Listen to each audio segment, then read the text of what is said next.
La festa medievale del 15 e 16 agosto al Castello di Valbona è uno degli appuntamenti più caratteristici del Ferragosto padovano. La manifestazione, organizzata dal direttore del castello Puccio Lacagnina in collaborazione con l'amministrazione comunale di Lozzo, è legata all'antica festa patronale di San Rocco. Un richiamo turistico di estrema importanza per valorizzare questo che per anni è rimasto nell'oblio, perché sono 800 anni e noi il castello lo vogliamo riportare alle sue magnifiche posizioni che merita. Sacro e profano si sono uniti in questa rievocazione storica che richiama ogni anno migliaia di presenze nell'antico borgo, sviluppatosi attorno al castello costruito dal comune di Padova in epoca pre-zeliniana. Durante la 2 giorni, mentre nel salone rustico della fortezza si sono svolti gli esclusivi pranzi medievali, il parco è stato popolato da figuranti in costume che hanno ricostruito la vita del borgo del 1300. In un'atmosfera magica, damigelle e guerrieri con spade ed archi hanno rievocato la vita di corte e quella negli accampamenti militari che hanno accompagnato per secoli il maniero, costruito dai conti di Lozzo e usato dai carraresi come avamposto fortificato tra i colli eugani e berici.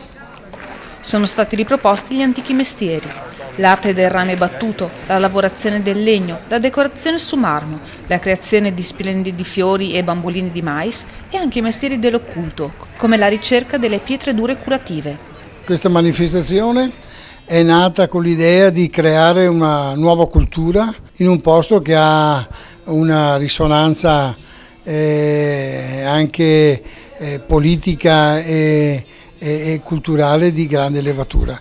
Questo era un posto che era dimenticato e l'idea appunto era nata di coinvolgere una manifestazione che riempisse il castello stesso di gente, di interesse e così è nata questa festa medievale. Ormai questo è il 13° anno,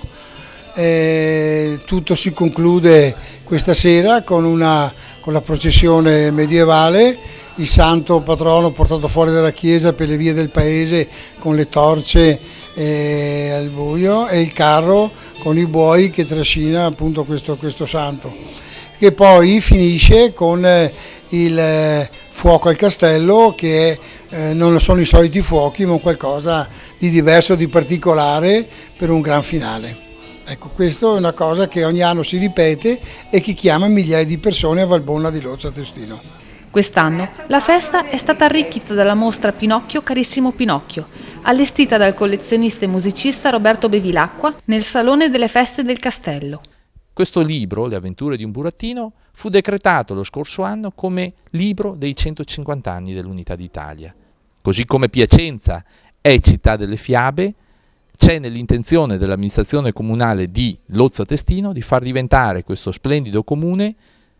sito dedicato a una splendida fiaba, quella di Cappuccetto Rosso, con un sito stabile dove verranno esposte tutte le chicche del collezionismo dell'artificio relative a questa meravigliosa storia della bambina che va a portare il cestello alla nonna.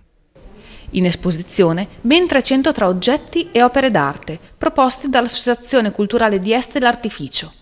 La mostra prelude l'allestimento definitivo di quella dedicata alla famosissima fiaba di Cappuccetto Rosso. Quest'anno la festa medievale si è arricchita di una mostra che ho voluto perché a noi serviva un argomento che ci facesse ritornare alle origini di quello che siamo e soprattutto un argomento un po' più goliardico, che ci facesse assaporare il Ferragosto in maniera più distesa. Ecco che ho pensato, unitamente alla collaborazione del professor Bevilacqua, di presentare questa mostra di Pinocchio, una mostra inedita di importanza nazionale perché ci sono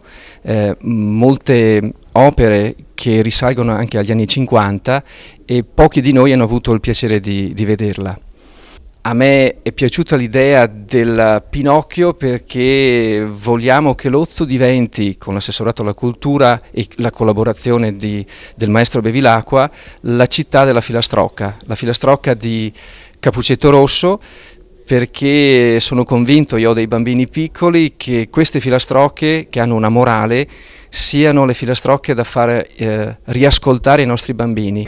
La rievocazione storica è stata accompagnata da serate danzanti ed eventi sportivi e culturali, come il terzo raduno del gruppo Vespa San Rocco, che hanno animato il centro di Valbona, dove ha avuto sede anche lo stand gastronomico.